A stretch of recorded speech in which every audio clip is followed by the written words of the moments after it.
जारुल और दानवी की अधूरी मोहब्बत। दोस्तों, इस कहानी की शुरुआत उसी रहस्यमयी जंगल से होती है जहां कभी प्रेम को पाप समझा गया और एक निर्दोष इंसान को सजा मिली। वही जंगल, वही जारुल का वृक्ष जो आज भी खामोशी में खड़ा अपने भीतर एक अधूरी मोहब्बत की सांसें छुपाए हुए है। कहा जाता है इसी जंगल में दानवी ने अपने कुरूप और राक्षसी पति से अपने प्रेम को बचाने के लिए जारुल को श्राप देकर वृक्ष बना दिया था। दानव स्वभाव से भयानक था, पर अपनी दानवी से वो अंधा प्रेम करता था। इसी प्रेम में उसने उस वृक्ष को कभी नुकसान नहीं पहुंचाया और दानवी की भूल को माफ कर उसे इस जंगल से बहुत दूर एक सुनसान और उजाड़ इलाके में ले गया, जहां इंसानों की परछाई तक नहीं थी। सब कुछ शांत था, मगर दानवी के दिल में जारुल की यादें कभी शांत नहीं हुई। हर साल सिर्फ बरसात के मौसम में वो चोरी छिपे उस पुराने जंगल में आती। जैसे ही वो जारुल बने वृक्ष से लिपटती, वो पेड़ झूम उठता, मानो वर्षों बाद उसकी आत्मा फिर से जीवित हो गई हो। वो घंटों उस वृक्ष से लिपट कर रोती, अपने दिल का हर दर्द, हर डर, हर प्रेम उससे कह देती और शाम ढलने से पहले लौट जाती। दानव को कभी कुछ पता नहीं चला, मगर दानवी जानती थी कि ये सच ज्यादा दिन छुपा नहीं रह सकता।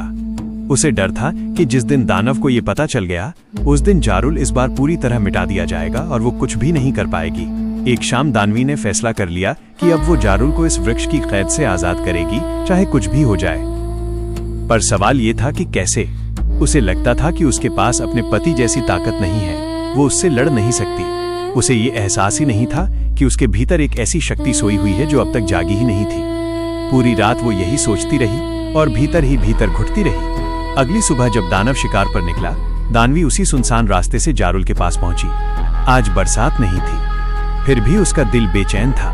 उसने पेड़ के तने पर सिर रखा और कांपती आवाज में कहा, जारुल, मैं तुम्हें आजाद करना चाहती हूं, पर मुझे रास्ता नहीं पता। तभी उसके आंसू पेड़ की जड़ों पर गिरे और अचानक धरती में हल्की सी थरथराहट हुई। दानवी डरकर पीछे हटी। बिना हवा के पेड़ की शाखाएं हिलने लगी। उसी पल उसके शरीर में अजीब सी गर्माहट दौड़ गई और उसके हाथों से नीली रोशनी फूटने लगी। वो हैरान थी, डरी हुई थी, पर उसे समझ आ गया कि यही वो शक्ति है जिससे वो जारुल को बचा सकती है। तभी उसे किसी के आने का आभास हुआ। वो घबरा गई, शक्ति छुपाई और वहां से भाग निकली। अब उसे ये जानना था कि श्राप को तोड़ने का तरीका क्या है, और ये रहस्य सिर्फ दानव जानता था। उस रात दानवी ने वर्षों बाद श्रृंगार किया, अपने हाथों से तरह तरह के मांस पकाए, गुफा को फूलों से सजा दिया। जब दानव लौटा तो वो ठिठक गया। उसे लगा मानो उसकी दानवी फिर से वही बन गई हो जिससे उसे प्रेम हुआ था। प्यार और नजदीकियों के बीच दानवी ने बात छेड़ी और मासूमियत से पूछा कि अगर कोई दानव किसी को श्राप दे तो क्या उसे मुक्त भी कर सकता है। दानव हंस पड़ा और बोला, हमारे खून से। बस यही सुनना दानवी के लिए काफी था। अगली सुबह जैसे ही दानव शिकार के लिए निकला, दानवी एक धारदार चाकू लेकर जारुल के पास पहुंची। उसने अपनी उंगली काटी और बहता खून पेड़ की जड़ों पर डाल दिया। धीरे धीरे जड़ें पैरों में बदली, शाखाएं हाथों में, और कुछ ही पलों में वृक्ष फिर से जारुल बन गया। दानवी ने भी अपना भयानक रूप छोड़ एक 16 साल की कन्या का रूप ले लिया और जारुल से लिपटकर फूट फूट कर रोने लगी।